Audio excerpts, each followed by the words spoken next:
Okay. Right. Thanks and good evening, everyone. This is the September 15th, 2022 meeting of the Groundwater Advisory Committee. My name is Scott Rogers. This open meeting of the Groundwater Advisory Committee is being conducted remotely pursuant to Chapter 22 of the Acts of 2022, an act relative to extending certain COVID-19 measures adopted during the state of emergency, signed into law on July 16th, 2022. All members of the Groundwater Advisory Committee are allowed and encouraged to participate remotely. This act allows the Groundwater Advisory Committee to meet entirely remotely so long as reasonable public access is afforded so that the public can follow along with the deliberations of the meeting. The public is encouraged to follow along using the posted agenda unless the chair notes otherwise. Members of the public who wish to view the live stream of this meeting may do so by going to Northborough Remote Meetings on YouTube via the link listed on the agenda. Ensuring public access does not ensure public participation unless such participation is required by law. This meeting will not feature public comment. Next, I'll confirm that board members or committee members are present and can be heard. Members, when I call your name, please respond in the affirmative. Brian Furman. Yes. Diane Goulner. Yes. Teresa Capabianco. Present. And Anthony Zeiton. Here. And staff, when I call your name, please respond in the affirmative. Fred Litchfield. Here. Thank you much. First item on the agenda is to consider the petition of Aspen Aerogels, Inc. for modification of the special permit for a change of use and special permit under groundwater protection overlay district regulations. Case number 01-19 issued in 2002 for the property located at 30 Forbes Road, map 15, parcel 18 in the industrial zoning district and groundwater protection overlay district area 3. And Fred, if we move our applicants in. I'm just going to hit admit all.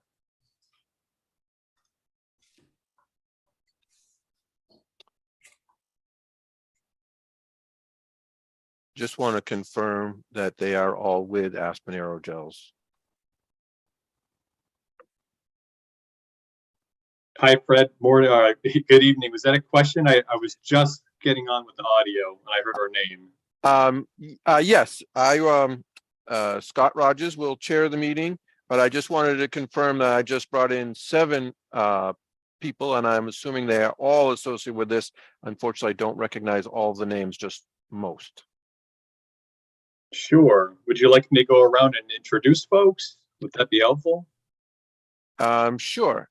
I think that, did we get somebody else new? Oh, George Gould just added as well. Okay. That would be great, Dave. Yes, please. Sure thing.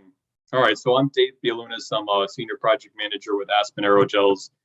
I'm kind of responsible for just trying to help spearhead the permitting here with Aspen in the town. We also have George Gould, our Chief Technology Officer with Aspen. We have Josh Vitullo, who is our internal legal counsel, helping us through. And we have Rachel Weiskin, who is with our Environmental Health and Safety Department. And some of our outside folks on the call are Bob Allen, who is our zoning attorney, as well as Jim Borback, which we'll introduce a little bit further later on. He is our consultant, third party professional engineer who helped us put together a stamped copy of that groundwater impact analysis. Is there anybody we missed? I don't think so. Yeah, hi, I'm sorry. I'm Mary Lynn Ceremet, and I'm the Health and Safety Director for Aspen. Excellent, thank you. Welcome all. Appreciate making the time tonight. Fred, anything to stage this up before we turn things over to Dave and his team? Well, I tried to summarize it in the memo that you all have, applicants as well as the committee members. What we're here to do is to modify the existing special permit that was granted in 2002. We can go through the letter, or we can just let the Aspen folks kind of run through, make the committee familiar with the process. And then unless there's someone who doesn't have the letter that I issued, I'm just seeing nobody raising their hand, so I'm guessing everybody has it. So why don't we do that? If you could just walk through the process of what you do and how you do it, Dave, and then we can talk about the letter, and then we can talk about the questions that you and I spoke about earlier today and see if we can't come to some resolution on the cabinets and the storage. Sure. If I could share my screen. Okay, I do have Uh, permission, looks like. I've got a short presentation. Excellent. Let me just go into presentation mode first so I know which screen I'm sharing. Okay. Allow to. I think you should have the, let's see, maybe, Yeah, I'm just moving around things on my screens here. And now just trying to find Zoom again. Oh, host disabled participant screen sharing. okay, so we've got to. I've got to find that button. Where is that? I'm looking as well, Fred, to see if I can help you out. Share screen. Here we go. See if I got it here. Multiple. So it's multiple. Have at it. That should do it for you, Dave. How about that? Yep, this looks positive. Excellent. All right, everybody can see that okay? Yeah, that's coming through great. All right, great. Well, I'll just start off by saying thanks again, everyone, for joining us tonight. We're happy to let you hear our statements on the special permit here. I just want to talk real briefly about who is Aspen Aerogels. We're a 20-year-old aerogel technology company that started its roots in Northborough. We have a wide range of products in our technology platform. They're all based on the aerogel product. And they range anywhere from critical safety components for electric vehicle battery systems, low cost, high performing lithium ion battery materials, energy infrastructure solutions, mostly for piping and vessels and different types of processing vessels in that nature with insulated products, and sustainable building insulating materials as well. Like I said, we started our roots in Northborough. We've been here for over 20 years now. I think all that time has been located at the current 30 Forbes Road address. We are strictly R&D and office space at 30 Forbes. We've been that way since we've decommissioned our manufacturing operations and moved them out of state back in 2010. And just an interesting fact that I'm always fascinated with is aerogel is the most effective thermal insulator known to man. It's an amorphous silica with a nanochemical structure, and it's by that nature, it has also it's the lowest density solid in the world as well, which is incredible. And it is also non-toxic and non-hazardous. All right, so this is just going to kind of walk us through how do we get here in the first place.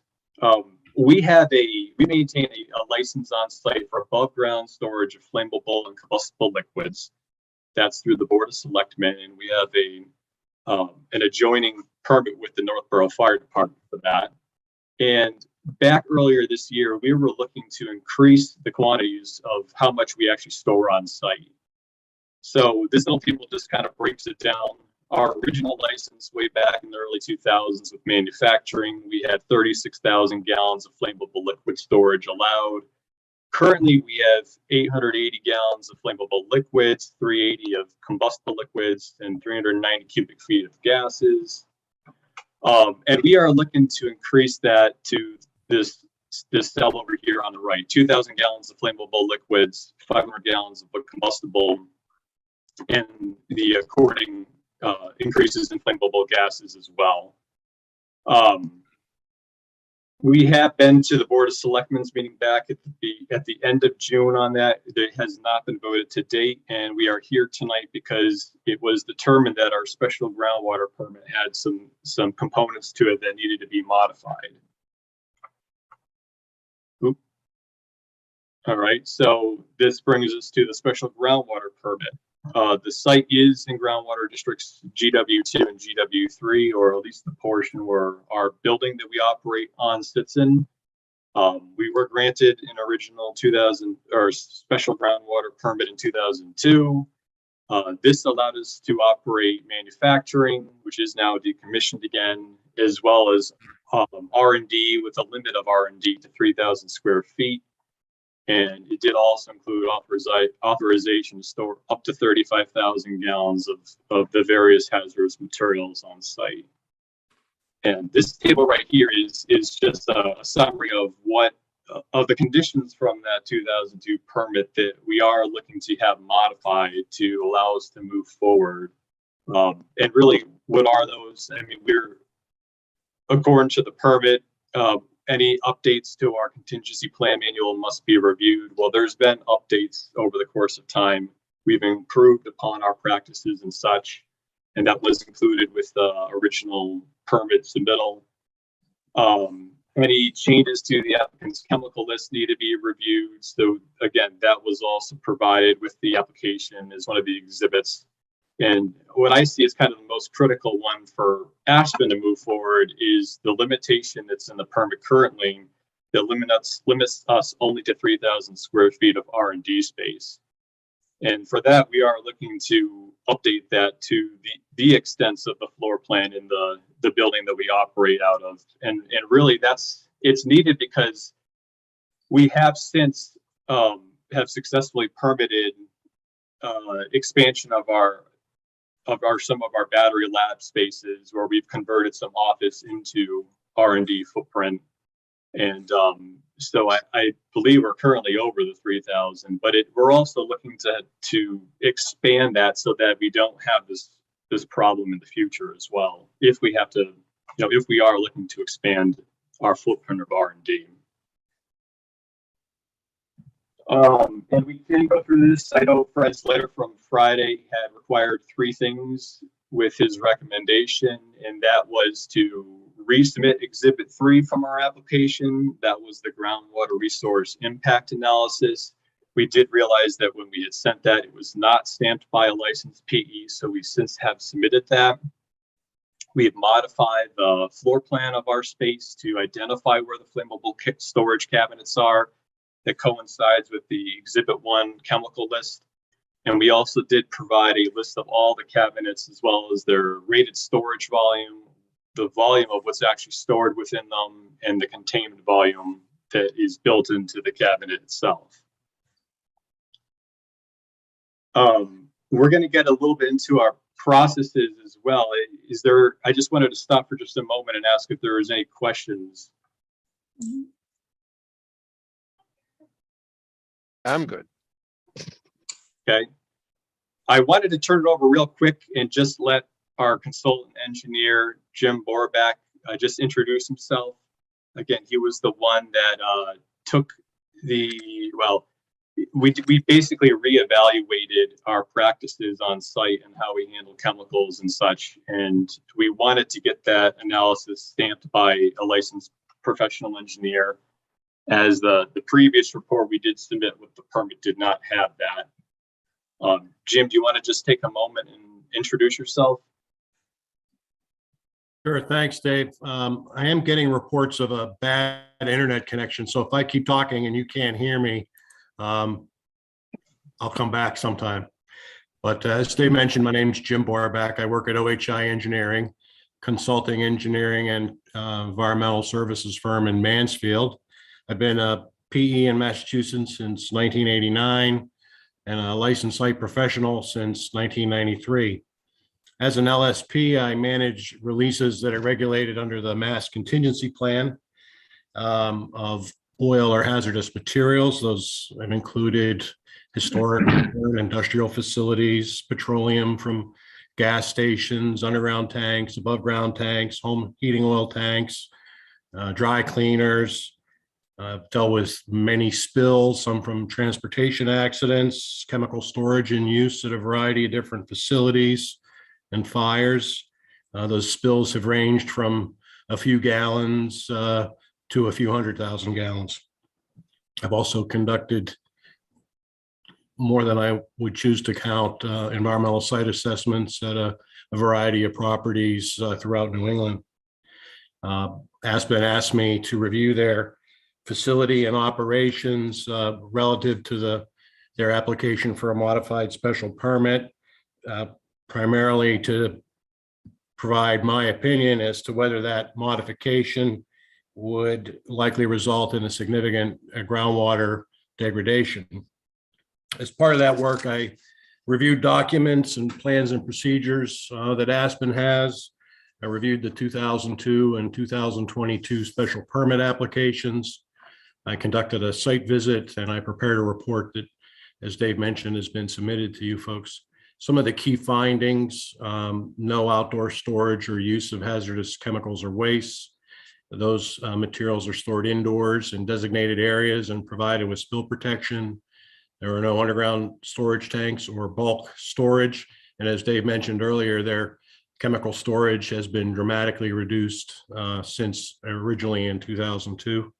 The largest container was 55 gallons, although most were between 1 and 5 gallons. Didn't find any floor drains in the areas where those hazardous chemicals or wastes are stored and used. Those floor drains could be, a migration pathway for a spill to get out to the environment, but like I said, they don't exist. The flooring was in good condition. It was coated, no cracks. Again, a potential migration pathway for a release to get into the environment, but those were all looking good. The site was very well kept, clean, and organized. That's a real factor that we look at when we do an assessment of any property. Good housekeeping goes a long way. If I walk into a site that is not well kept, clean, and organized, I immediately, the antenna go up. So based on the findings that I just mentioned and the review work that we did, I concluded that the approval of the modification of the special permit would not degrade the underlying groundwater to the point where it would represent a significant hazard to public health. Thank you. Thank you, Jim. Did anybody from the town have any questions for Jim before I hand it over to George? Clear. No questions. I think the entire committee got a copy of the memo that went to the planning board chair, that exhibit 3A. So thank you for submitting that. Oh, excellent. Great. Okay. I'll turn it over to George Gould, our Chief Technology Officer. He's going to just take a couple of moments here to talk to you a little bit about our processes and what we do and how we handle certain situations. So thank you for having us. I'd like to go over just a few things that we use as our standard approach for storing, dispensing, and handling chemicals in the facility. I'm basically the site leader, leading teams of engineers and scientists where we make our materials. We do our research and development level things, usually at very small scale. We have lots of chemical fume hoods, and usually we're working with quantities of chemicals that are a liter or so or less. There are times where we do use slightly larger amounts of chemicals, but of all of our storage, we have no containers larger than 55 gallons. Our drums are all stored in an H2 rated dispensing room that has a 3-inch berm with 840 gallon containment, and also is equipped with a foam system in case of fire, which I think is an important consideration. We also keep our chemical waste in there, which is both liquid and solid flammable waste. Right now, we're up against the limits of the total site storage in our license, and so we are having waste picked up once a week, or potentially once every 2 weeks, depending on how close we are. And that can be a little bit of a burden. And so that's one of the reasons why we've asked for an expansion. We have been adding scientists and engineers to our team. So we will be about twice as large as we were in average for the past 15 years. So we're going to have probably about 60 scientists and engineers on site. And because of that, we need a little bit more chemical storage in order for them to be able to do their jobs.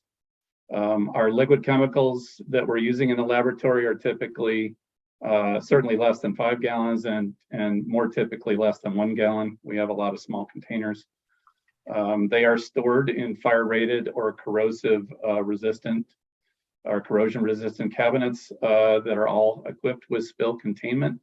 The containers or the cabinets that we use are rated for fire by NFPA. The containment is essentially ratioed according to best practices in the industry. Our chemicals are only removed from storage for dispensing or using in our fume hoods, and then we put them back.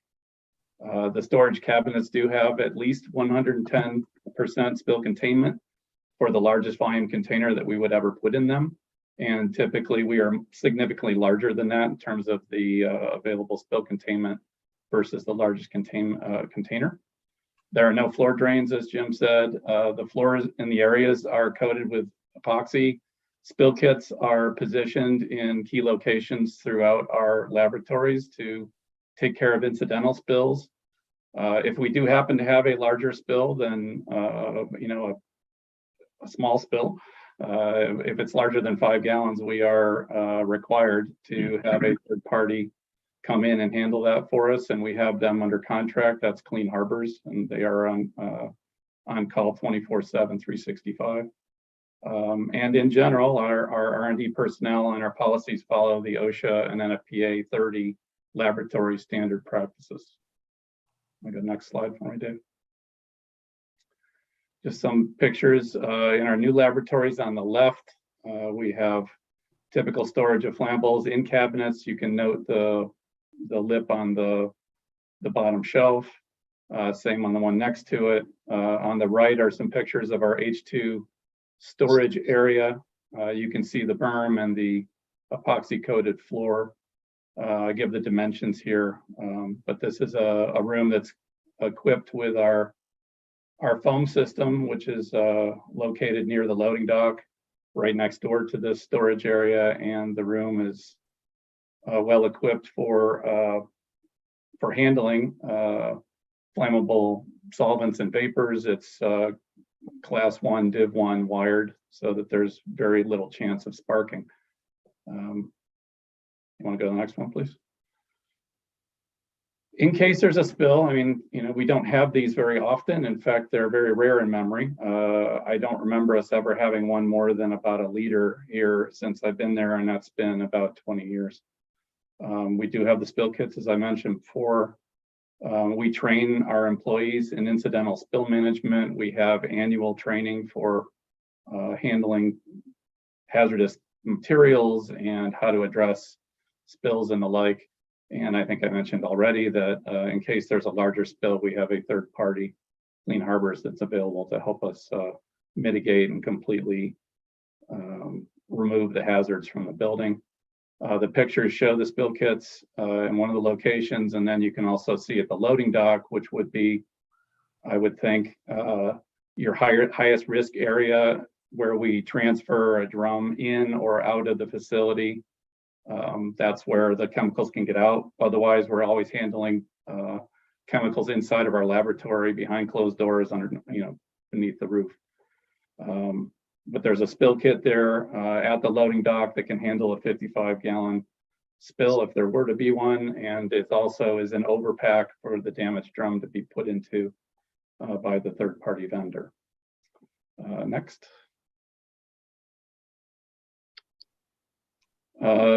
We do keep a updated emergency preparedness plan, and people are trained to it. And so we have very explicit instructions. This is only a small part of it, about how to clean up different types of spills depending on the chemicals that we have on site. It's not that complicated in terms of the chemical varieties that we have, but it's complicated enough that we need to be able to train people on how we handle it. We also have a full-time EH&S representative on site. During working hours, where pretty much 99.9% of anything is going on in terms of chemical handling. If anybody is there after hours, they are there with a a partner, and so there's nobody working alone in the facility. I think I have one more summary slide. So we started here in 2002. We had a fairly significant storage capacity in the original special groundwater permit. This is not an expansion of use. I think we probably understand that. So what we're asking for is still a reduction of 90% versus that in the language of the permit. We train people to best laboratory practices and codes, and we follow all environmental regulations. We believe that the risks of chemical release are small from our building.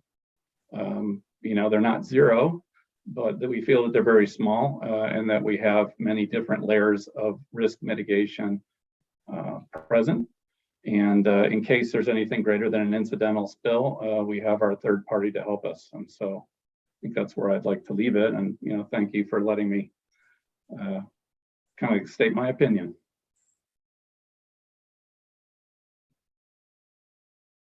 That's great. Dave, anything more from your side for presentation? That's all I had for tonight. Excellent. Fred, anything then from your side catch us up on the memo that was written and then the discussions that have occurred since that memo? Okay. You all have the memo from September 9th that I issued. I tried to outline the 3 things that they were looking for. I did review the list of chemicals, and I did want to verify the size of the containment. I did send you their response to that. I guess just jump into that. The list is, first of all, the letter from OHI meets the requirement, and that is taken care of. The only question I have is the comment about the floor drains. I believe there may be some floor drains in the restrooms.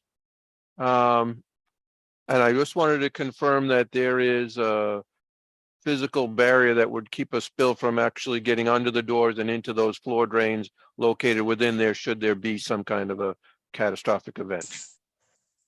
Is that possible to confirm?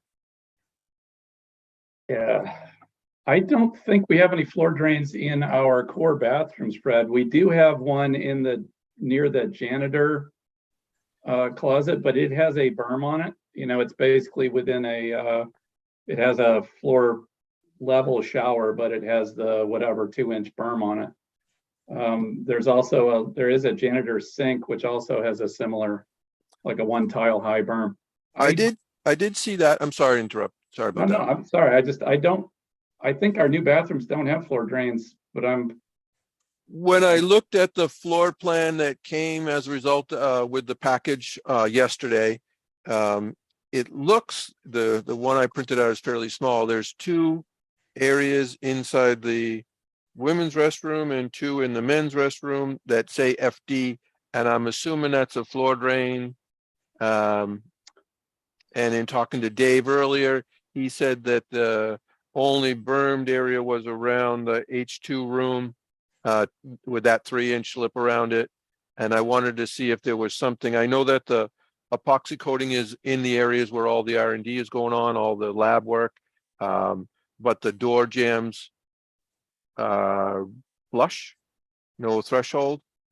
So if in the event, I was just looking, is there some kind of pitched aspect to the floor where those floor drains are? Is there anything that could eliminate that possibility from something getting in there that I'm not seeing here?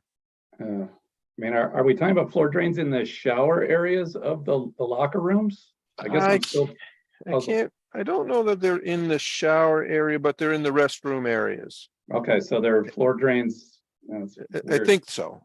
Unless I'm reading it wrong. I can see with what you're seeing on the plan, Fred. Is it helpful if I share the screen? Sure. Yeah, if you can blow it up enough so we can see where it is, and maybe there's some physical impediment that would keep a spill from getting in there, and that's all I need to confirm. All right.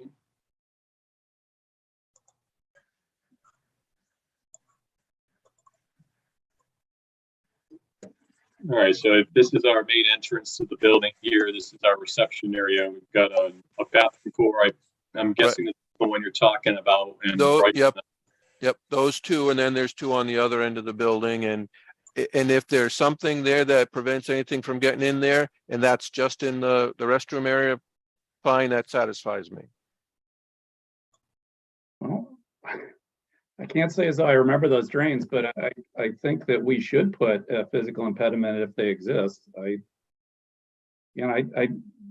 don't, going into those bathrooms, it's like you usually would have your eye drawn to it, but I think that we should have some sort of an impediment to the drains. Would that be satisfactory as opposed to? It would, that's the goal, is because if the chemicals were to spill, you would go into the sewer system, and then there could be repercussions downstream from there. If there isn't a physical impediment, something that you could do around those two particular doors that lead into that area, just kind of eliminate it from getting in there and stay in the area where the epoxy coated floor is fine. okay.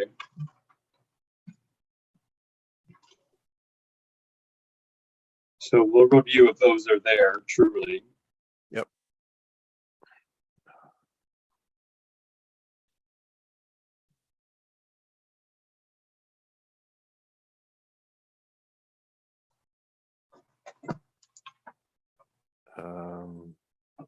Okay. So the other issue in the letter that I had written, I was looking for the cabinets to verify that they could contain whatever's stored within the cabinets if they were all the containers, the jars, and I realize there are numerous jars with small amounts in there. If all of them were to leak into the cabinet, that the sump in the bottom, the containment area, was large enough to contain everything.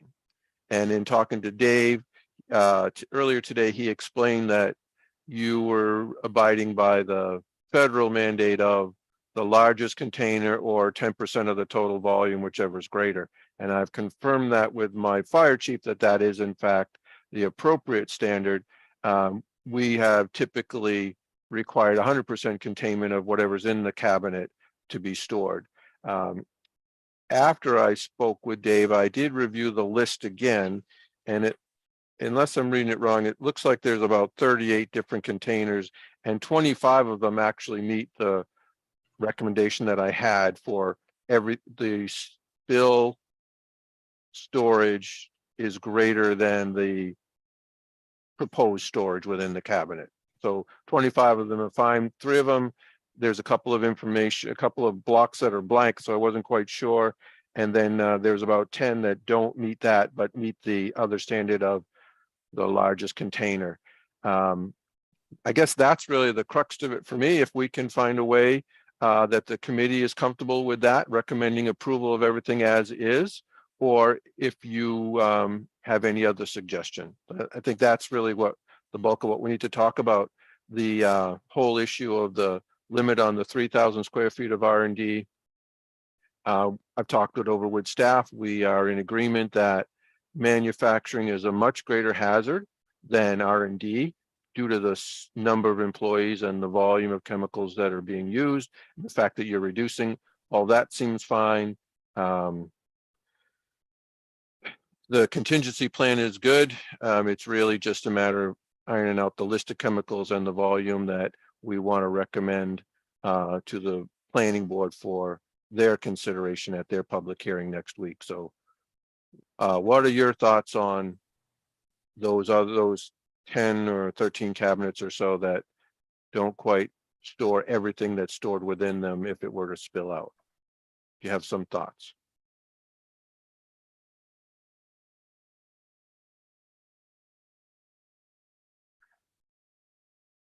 Are you talking to us or are you talking to the committee members? First you and your team. First me. Well, your team. Yeah, and certainly, my teammates can certainly back me up here. I think the risk of the release of all the chemicals seems pretty remote, just based on you know, I felt pretty comfortable going through those calculations, thinking of if someone were to take a glass bottle and to put it in and to break one, you know, maybe to break the one in their hand and the other, does it have double the largest container in that scenario? You know, because that's about as far as I could think that you could break, you know, multiple containers in there. And we were averaging about 5 times across all of those. There were, as you said, a few cabinets that did not meet that requirement and only met the 100% criteria.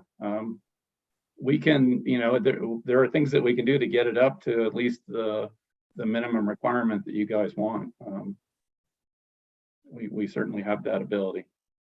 Right, I'm sorry, this is Bob Allen. Just curious, were you pointing to a specific regulation on that, or were you just saying that's something that this board has done in the past? It's not a specific regulation. It's more of a past practice for the board in granting special permits to recommend, require 100% containment for the chemicals stored within each cabinet.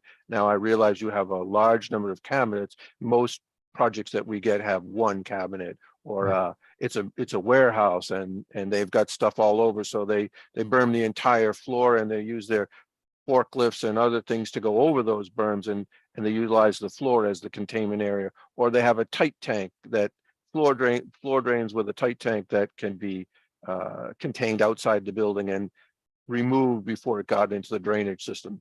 There are several other options, but typically they required 100% containment, including sprinkler water in those places where they have water-fired sprinklers as opposed to the foam that you have. So yes, I agree that it's a very unlikely scenario, and the committee has looked at their role as a kind of a doomsday worst case scenario evaluation. And I acknowledge that most of your cabinets do have the storage that we're typically looking for. I'm looking for a way to say overall it's okay. I mean, No, I appreciate you explaining that, because I know the fire chief felt that we were in compliance, and maybe I missed that in your memo. I didn't.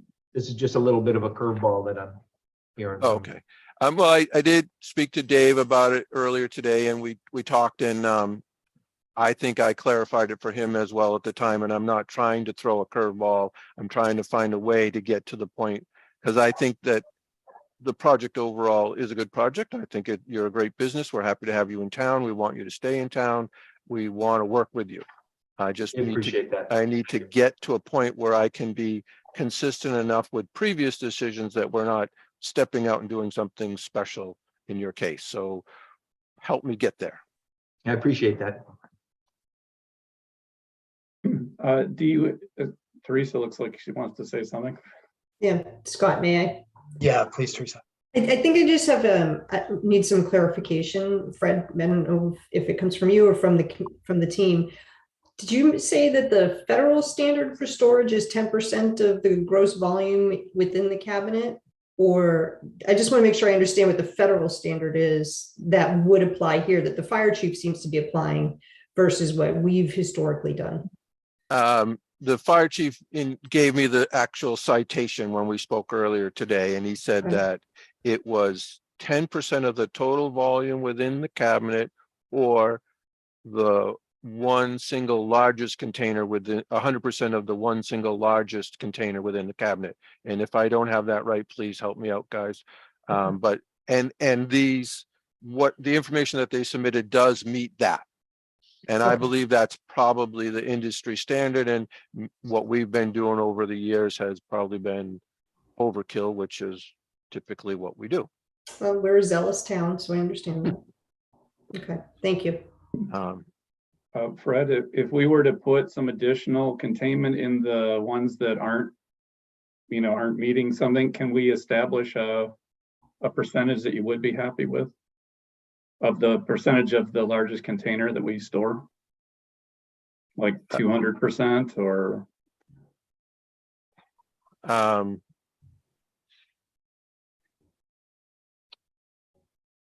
It's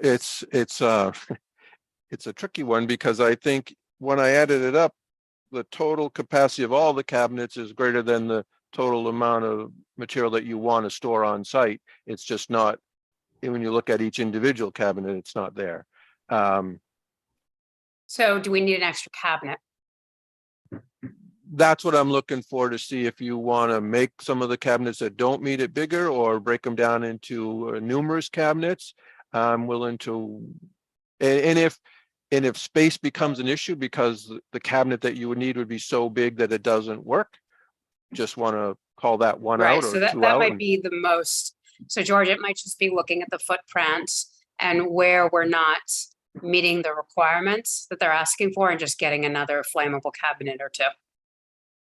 And Yeah, if, I'm sorry, I don't know who was going to speak. That's me, it's Rachel.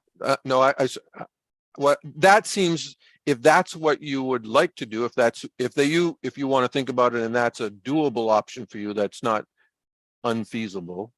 I would be willing to recommend to the committee, and then the committee could vote to recommend to the planning board if they so choose to, just a condition that says the cabinets will accommodate at least 100% of all the chemicals stored within each cabinet. And then we work that out prior to whatever, I assume there's a building permit or something at some point from the building inspector that we would have as a mark to catch that with. I just don't want to require something that you find out tomorrow or next week that is not possible or not practical for your operation. I want to try to work it out if we can Yeah. now. And I No, think we understood. And probably- I think we can, I'm sorry, Josh, go ahead. No, I think I was going to say, I think we probably have to think about Right. what, because I think you're right. We do follow what we usually think of as the standard, which is 100 or 110% of biggest container, depending on which federal rule kind of applies. Here, we continue to follow that, and that's usually been kind of the best practices that we've seen. So I think that operationally, we'd have to think about whether or not it would be feasible for us to be able to continue to kind of either add cabinetry. Another solution might be to add some other kind of external containment to the cabinets themselves. And then a third solution would be to take some kind of a voluntary act, but not have it be a requirement of the permit, only because I think what the permit, in 5 years from now and 10 years from now, we should be following whatever kind of industry best practices are. If that makes sense. Fred, Ms. Teresa? Scott, may I through you? Fred, their 2002 permit, did that have the same requirement, 100%? It did not. We were looking at it earlier. It said 110% of each. So if any individual one had a requirement of 110% containment. I So could be misreading that or misunderstanding that, Fred. So if so, please let me know. I think that we had all the chemicals in one area because it was more manufacturing and the R&D space was fairly limited. I thought we had 100% of the chemical storage contained on site in the original permit, but I could be wrong. It was 20 years ago. it's in the packet. Yes. It number 3, and so I just found it. Number 3 on that decision says the applicant shall provide containment equal to at least 110% for each chemical and in accordance with any fire department regulations. So it sounds Yes. like they were following that 110% rule and not 100% of the total number within the storage containment. Well, I think we intended for that 110% of each chemical to be storage provided for each chemical so that there was containment for 110% of the whatever chemical there was. And at the time, there was far more chemical storage proposed and approved. So you think you intended for that to be cumulative? The 110% to be cumulative in any given storage cabinet and not individual. To be honest with you, I believe that we were not looking at it as individual cabinets at the time. I think what we did was we were looking at sheer volume of the chemicals, and there were several different kinds of chemicals, and that's why it says 110% of each, but it didn't actually address the cabinets or how this, I don't think the storage was looked at quite as closely as it is being done today. Okay. Thanks. Thank you. Other questions from the committee? Yeah, Anthony.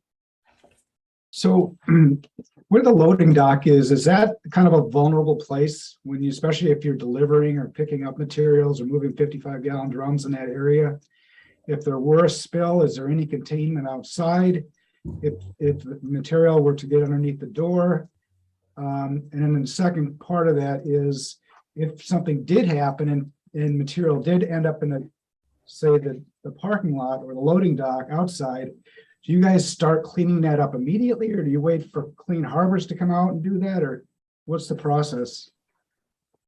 We would contain the spill with the sorbent pads and snakes basically are there. So you would berm around the spill. Certainly you wouldn't let it keep on pouring on the ground if you could, and you'd be calling Clean Harbors certainly, and maybe the fire department depending. Rachel, do you have a No, that's exactly it. So that is the protocol, right? That's why there is a spill kit right then and there, and it has pigs, which are it's spill materials, right? It's used exactly for that, and that's how the employees are trained. But it's an immediate phone call to myself or Mary Lynn, because obviously we have volumes that need to be reported, as George said, to the fire department if necessary. But then it is a call to Clean Harbors to manage that, to prevent anything from breaching into the environment. So, and then in terms of best practices for containment, or there's nothing special on the outside of the building that would help contain a spill should it get out that way? You're asking if there's a berm on the periphery of the building? Well, see, not the periphery, but say even where that loading dock comes up, is there, is it just regular asphalt? Is there concrete? Is there any no containment though outside of the building? It is a concrete dock there. Yeah. And it is surrounded by a concrete wall, so it's not directly adjacent to, say, soils. So there is it's also really pretty flat as well. So it's a pretty broad square foot area as well too. So I think there's enough there going for us that we have reaction time to be able to get down and to put down the sorbent materials and put down the snakes there, so we can contain that, so it can be stop spreading and can be appropriately cleaned up. Okay. I can point out too that there was a point in time where there was a storm drain in that dock area. Back in 2016, we actually did a project where we were able to raise that plumbing up off the surface where the tires are parked, essentially. And so that way there's no longer a source for, I mean, even if it was just a solid manhole cover, right? There's not a source for if a drum or a container fell down at tire level that could flow into it. So that is a component of that dock that we've corrected over time. Okay. Thank you. Brian or Diane, any questions? Actually, I have a thought. There's a variety, what seems to be a fairly large variety of chemicals for which the people who work there are trained to use or to clean up if they have to. How does that correlate with what the fire department would know about all of these chemicals and how to treat it?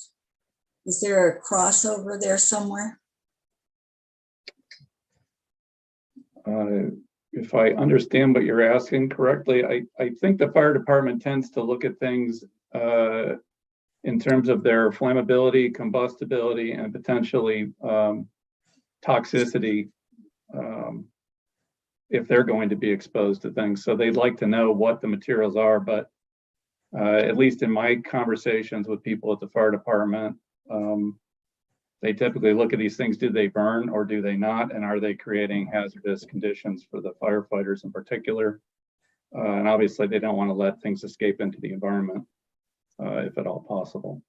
So they have a list. Sorry, go ahead, Rachel. I was going to say, so there is a annual report that has to be filed, the fire department called a tier 2 report. And depending on certain thresholds, chemicals are reported to the fire department. And as George has said, the point of that report is specifically so in the event of an emergency, the fire department knows what they're stepping into. So they know what is located where, but again, that's based and predicated on threshold amounts and threshold quantities. So, you know, the fire department has been in our facility numerous times. You know, they've obviously approved a variety of permits on our behalf. So they are well aware of what we have. And as George stated, they are classified based on, you know, is it class 1 or class 2, A, B, or C combustible, flammable, what have you. So that's what they're most concerned about. And that's for the safety of both our employees and the firefighters. Okay. You know, all of the information that comes with this application is shared with the fire department, which is partially why I asked for the location of the cabinets within the building in relation to the floor plan, so I could share it with them. We have some crossover stuff that we are interested in protecting. They have very strong concerns about gas storage of volume of gas. It's not a hazard to the groundwater, but they want to know if it's going to blow up. So we share information back and forth, and part of what I look for is enough extras that I can give them so they know what they're going into when they go into the building if they had to. So it's all shared with the fire department. Nobody's excluded or working in a vacuum. Thank you. And then Brian, give you a chance if you had a question or a comment. Just on the storage, spill storage, it's not in compliance with the town's or our recommendation of 100%. What percentage of that is the 3,000 gallons they're sinking, the 12 odd containers that don't meet what Fred's talking about, don't meet the federal or the fire department's request too? I think they all meet the federal, or what the fire department was recommending is the industry standard. And there were 10 or so that I saw that didn't meet the 100% within each cabinet. Right. And there were 3 that had a couple of blank boxes, and so I wasn't quite sure if they met it or not. But of the 10, were they 75%, 90%?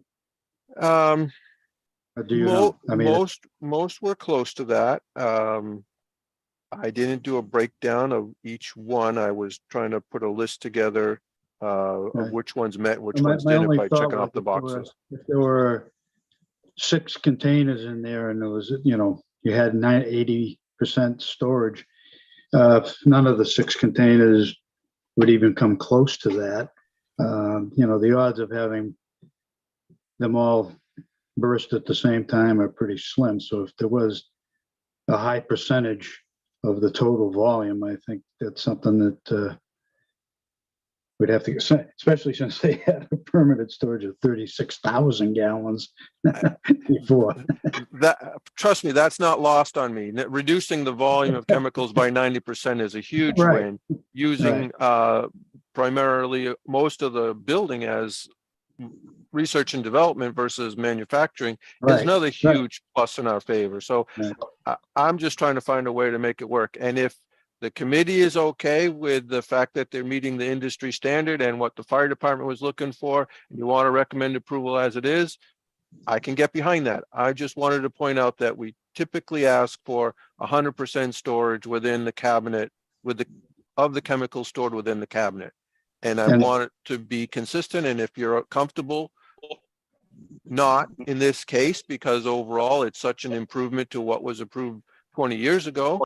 I can get behind that too. I just want to make sure we're all comfortable and send something that you're in agreement with on to the planning board. And if not, we reconvene and iron it out. Okay.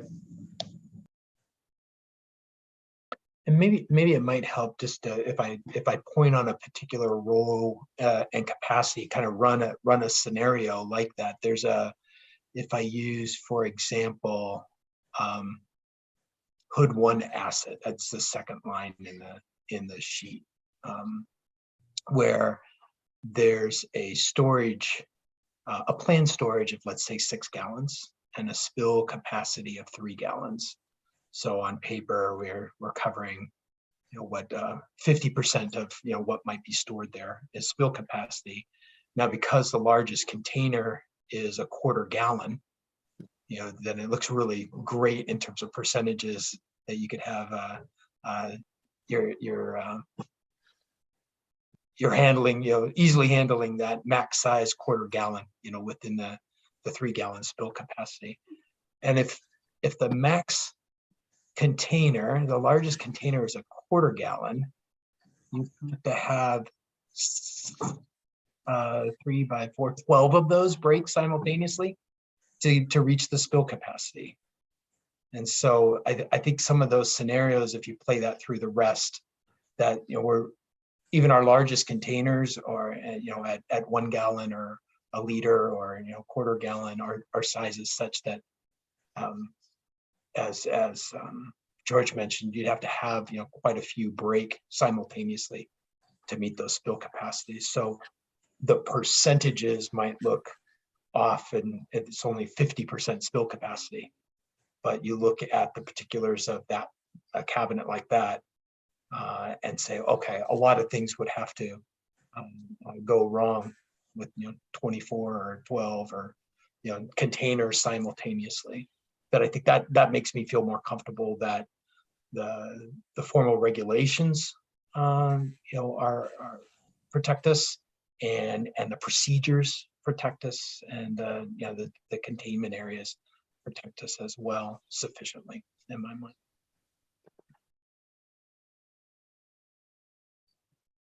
I agree with that. That's sums it up nicely. Okay, and in terms of the blank items, I think, is it, for example, the fridge that's in the H2 bunker just isn't built with spill capacities? Am I reading that?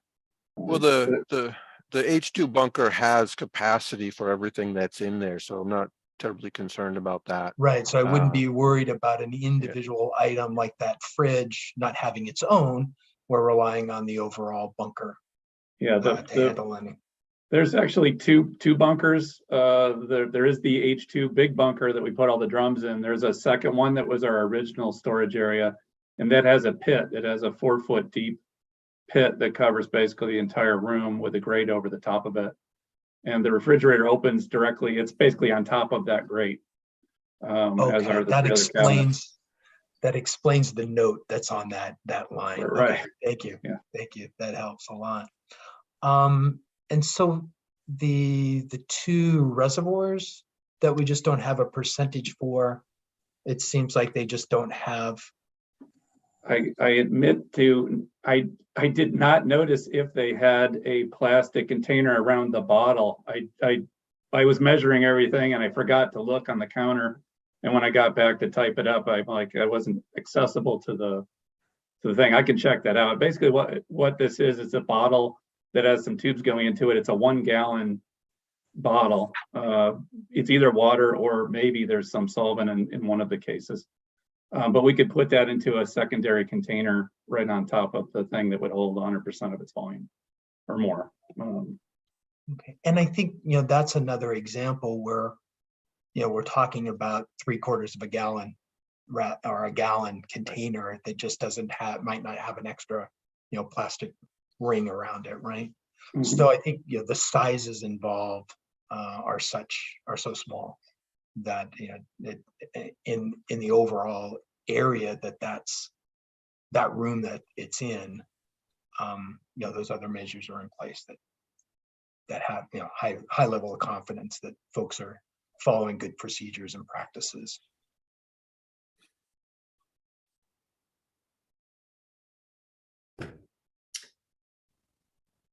Scott, I would agree with your assessment of it. I think that they've taken the appropriate measures for containment, and they've got everything in place that they need to have in place. And I think, as has already been said, the likelihood of everything spilling all at once, I think they're going to have a much bigger problem at that point if that's really what happens. So I'm comfortable with what they've got in place.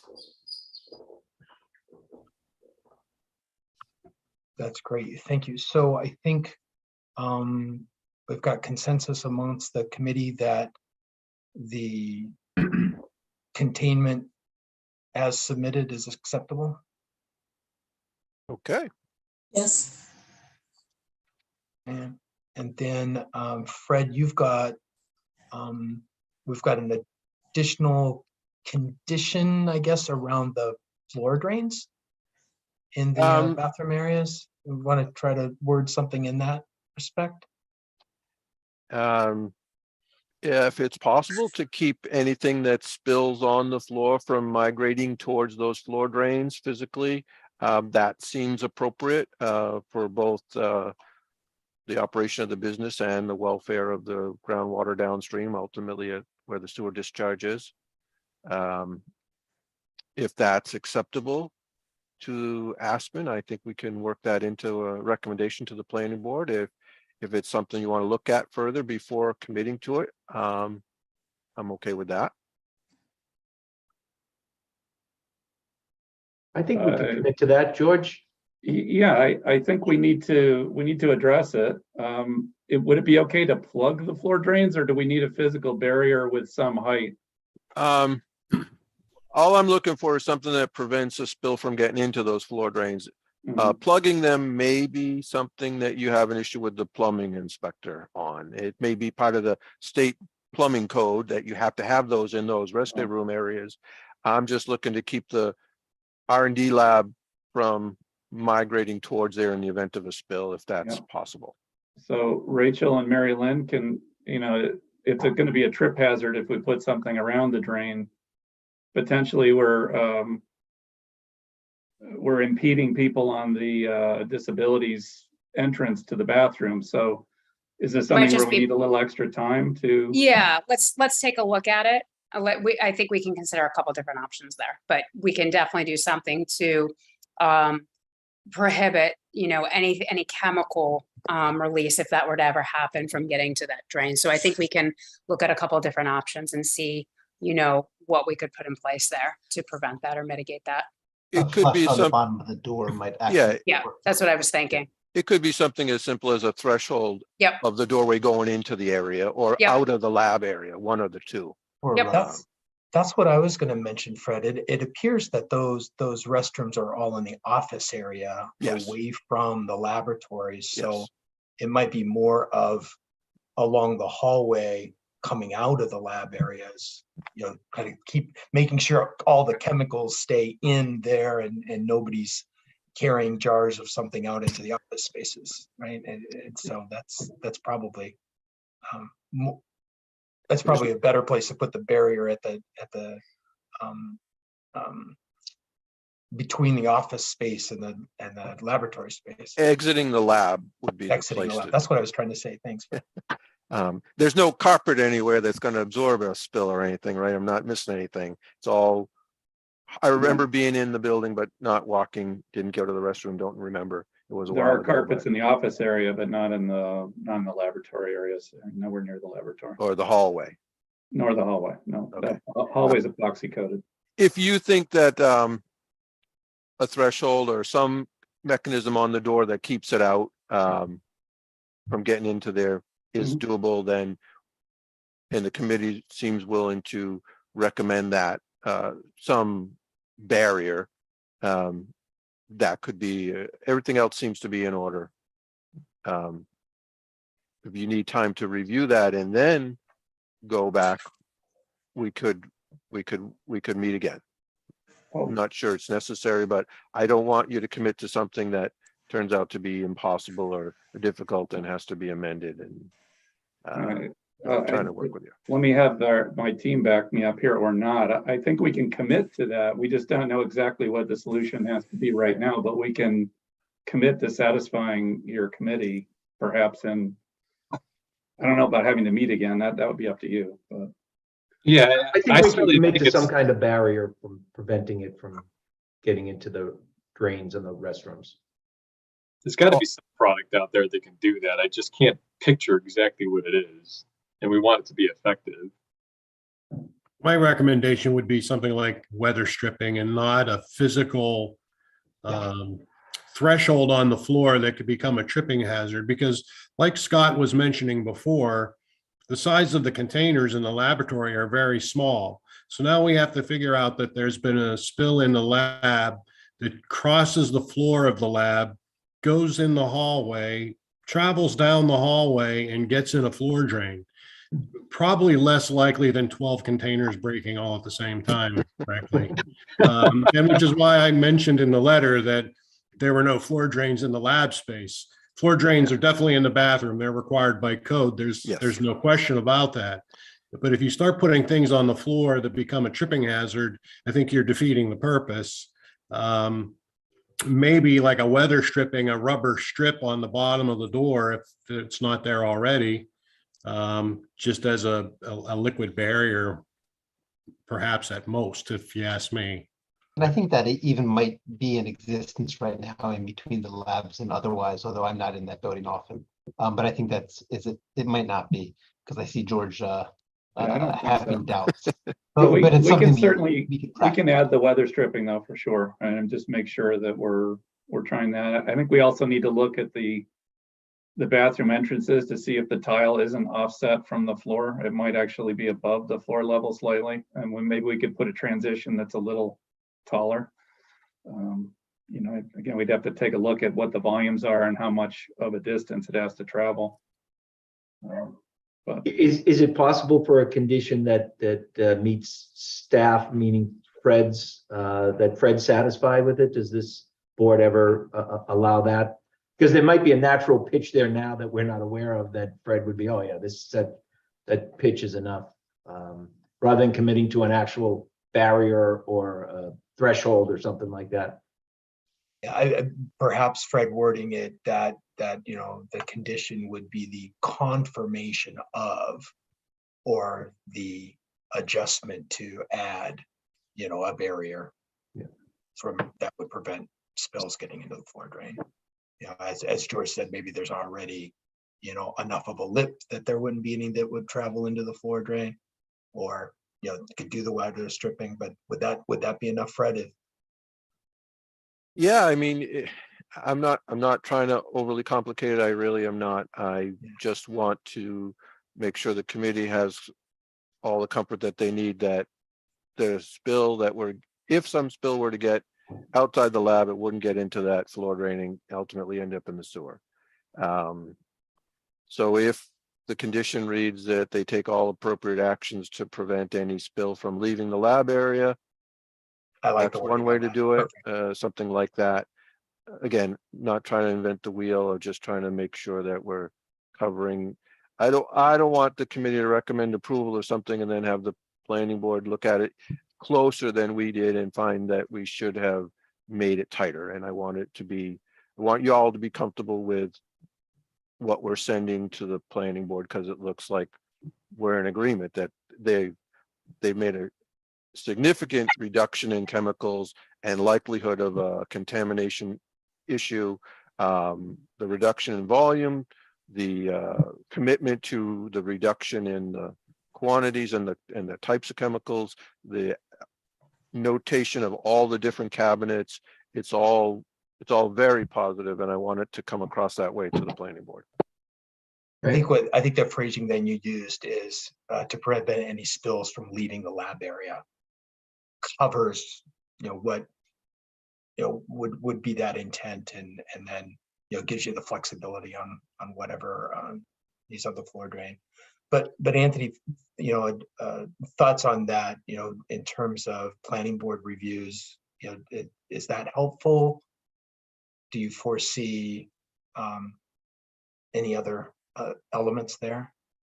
Well, I'm not certain. I know that I believe Aspen did respond to Carrie with she had a number of questions on the planning board meeting. I don't know if there was a response to that. So if that's all queued up, I have no idea whether there's going to be other questions that, result from that discussion next Tuesday. I can't foresee that.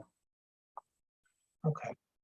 But I feel if we put a condition, phrased that way, that from a groundwater protection, I think we've met the intent of our charge in that respect. Changing gears just a little bit, Fred, we're also carrying over the conditions from the original permit. Yes, with so some the way it exceptions, typically or- works in speaking with Lori, the town planner, it typically works that all conditions that were in the original permit will remain in full force, with the exception of whatever gets modified at the public hearing. And we were targeting, I believe, 3 conditions to modify. The floor area for R&D, contingency plan update, and the list of chemicals being reduced and accompanied with the storage of each. So I think we're there. Okay, so then out of this committee would be the recommendation to add the additional condition about spills leaving the lab area. Right, that they would take all necessary and appropriate action to prevent any spills from leaving the lab area. That's great. Okay. Acknowledging that the bulk of what the engineers and scientists are working with are small quantities at a time. Any further questions from board or committee members?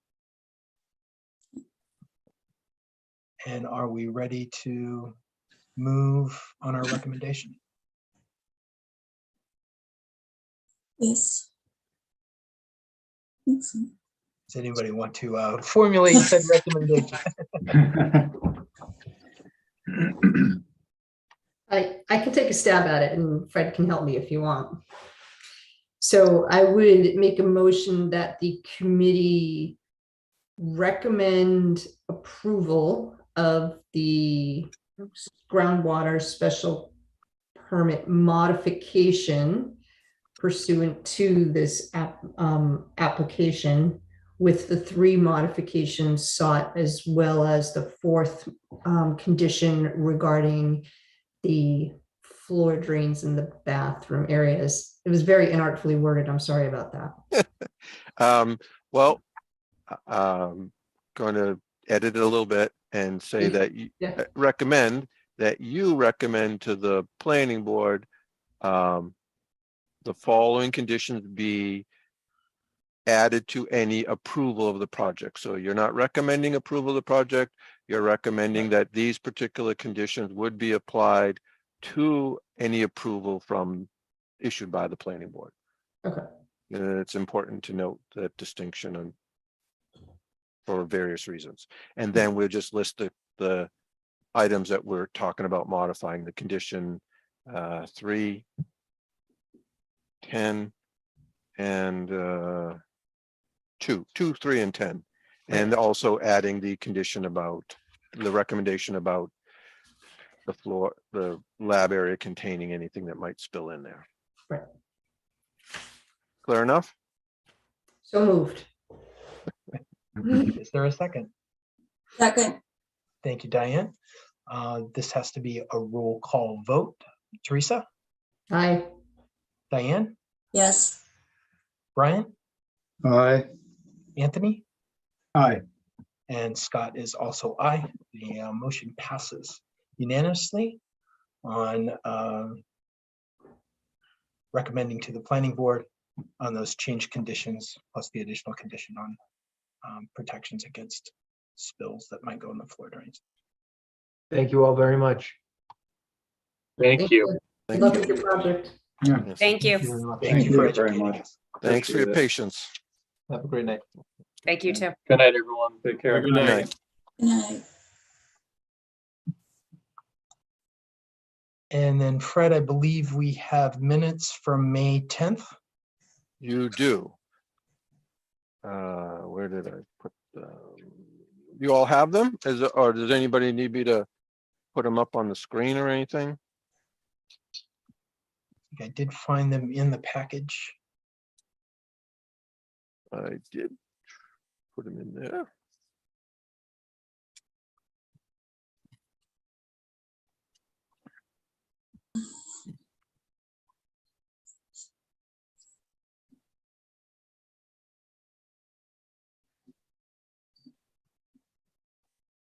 Fred, I don't think they were in the package that I picked up today. Oh, you know what? They weren't. That package that you picked up was just the package that Aspen submitted and Yeah, was sent out to everyone electronically. So I apologize for that. I that's okay. neglected to put them in there. Where So did it's I put Fred's those? message from September 9th Yep.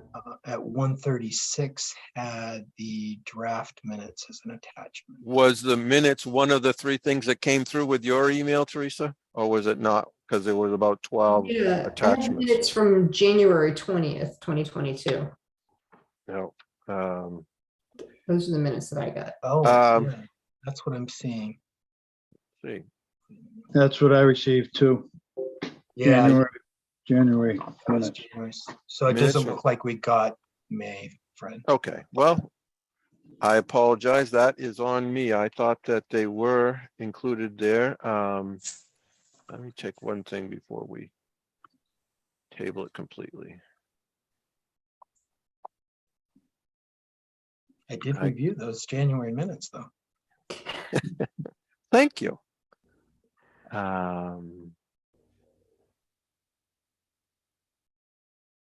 So,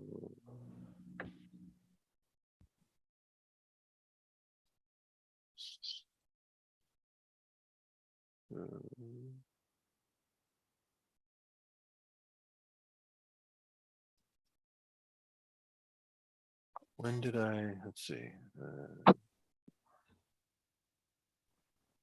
You sent out a draft on, I'm sorry, I'm looking at last year, that's why. Okay, you didn't. I did it. I sent out, well, if you don't have them, you can vote on them. So we'll take it up at the next time we meet. How's that? Just have double work next time, whenever that is. I expect with the fall, there'll be more meetings than there was in the last 4 months. So I'm sure you'll be seeing me again soon. I don't know. I don't have any applications in front of me today. So maybe not in October, but probably in November. I think there's a couple other things in the pipeline. So Fred, in terms of meetings, Board of Health is officially moved to the third Tuesday. So it's am I lying about that? We're the second Tuesday now, right? So Correct. Yeah, there Tuesday. had been a conflict before tonight. Right. So going to the third Tuesday lines you up with the planning board, which eliminates the conflict. Right. We're good because we don't need a host. I can host the meetings. Not crazy about hosting the webinars. Just a few extra things to worry about. So we'll continue to meet on the second Tuesday unless the committee has a scheduling conflict that needs to change that. But now, if Teresa doesn't have a conflict, we can routinely meet at 6 unless there's a better time. I know this is Scott's first meeting, so if 6 o'clock is too early, if you don't get home from work or you would prefer to have dinner and meet at 7, we can discuss that, or we can plan to meet at 6 as we have been. 6 works for me, so that's good for the rest of the committee. I don't want to have you adjust. I'm really flexible. Okay. All right, so 6 o'clock on October 11th, if necessary, is the next meeting. If you could all put it in your calendars and keep it open. I will let you know as we get closer to that date if we're going to actually meet or not. I'll try to let you know at least a week ahead of time if we're not going to meet, so you can make other plans.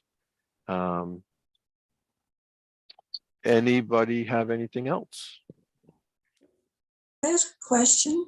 Sure.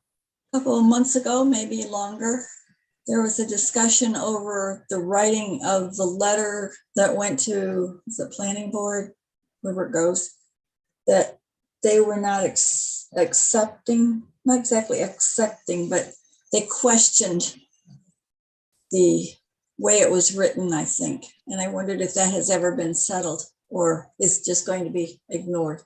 Or The way I recall it, and you can all correct me if I'm wrong, is that we were there was some concern that the recommendation applicants were presenting the recommendation to the special permit granting authority, whether it be the ZBA or the planning board, that the committee was approving the project. And that's not the case. You're an advisory committee. You don't approve or not approve. You make a recommendation to the special permit granting authority, and they're the ones that approve it. That is why I made a slight correction and / edit to Teresa's motion to include that the conditions are there in the event that the project is approved. That it should be included in the approval of the modification, not that you're recommending approval. And we meant to talk about it several different meetings. And each time we didn't have everyone in attendance. And I think one night we might have had everyone and we went very late and opted not to talk about it. And so I did not put it on the agenda tonight, as I think that we, unless you all feel different, I think as long as the recommendation from you, your board to the special permit granting authority indicates conditions that could be incorporated into any approval, I think that takes care of it. But we certainly talk about it more if you all want to. no, just wanted to have it a resolution. Well, I think that with this decision going over to the planning board, we'll know whether or not they like it. Whether there's something we need to talk about. Okay. Does anyone on the committee want me to put it back on the agenda to discuss next month, or are we okay leaving it off the agenda going forward? You know, not speaking for everybody else, I think that the way the motions are being worded now addresses the concerns that the board had in the past. That sounds good. Yeah. Yeah, so let's not have it formally on any agenda unless the situation arises that we need to discuss it more. Happy to revisit if ever the need arises. Excellent. Nothing else, Fred? I'd take a motion to adjourn. So moved. Second. Moved in second. This will be a roll call vote. Teresa? Aye. Diane? Yes. Anthony? Hi. Brian? Aye. I am also aye. Everybody have a wonderful evening. Thank you so much. Thank you, Fred, for all your work. I know it was a tough one today. Not bad. Could have been worse. All right, sounds good. All Take right. care, everyone. Good night. Thank you. Good night, everybody. Aye.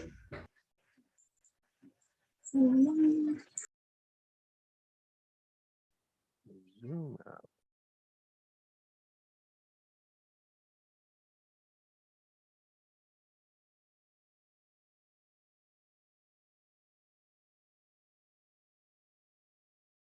Zoom out.